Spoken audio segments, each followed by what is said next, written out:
The Art of Speech, Unveiling Emotion and Attitude in English. Hello everyone. We are back with another exciting episode on our journey towards mastering English. Today, we're diving deep into the beautiful world of conveying emotions and attitudes through stress, rhythm, and intonation. Remember, how you say something can be just as important as what you say, and that's what we are going to explore today. Before we jump into their emotional impact, let's quickly recap stress, rhythm, and intonation. Stress is the emphasis that you put on a syllable or word. Rhythm is the pattern of stressed and unstressed syllables, while intonation is the rise and fall of your voice pitch.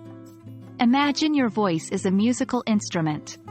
The stress would be how hard you hit a note, the rhythm would be the timing of these notes, and the intonation would be the melody you play. Just like music can convey different feelings, so can your voice. Stress, rhythm, and intonation help us express a wide range of emotions and attitudes. For instance, if you say, "I love ice cream," with stress on love, it shows your strong affection for ice cream. If you say it without any stress, it might just be a casual, everyday statement. Similarly, using rising intonation at the end of a statement, "You're leaving," can indicate surprise or disbelief. Your voice can also convey your attitude. A slow rhythm with a falling intonation at the end of a sentence often shows that you're bored or uninterested. "Oh, great. It's raining again." On the other hand, a fast rhythm with rising intonation can express excitement. "I can't believe we're going to Disneyland." Now it's time to practice. Let's play with stress, rhythm, and intonation to convey different emotions and attitudes.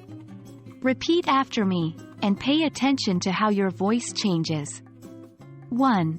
I didn't say you stole the money. Stress different words to change the meaning. 2.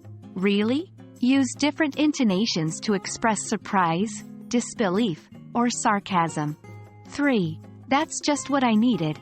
Alter the rhythm and intonation to show enthusiasm or sarcasm. Remember, every conversation is an opportunity to practice. Try to be mindful of how you use stress, rhythm, and intonation in your everyday conversations. Thank you for joining us today.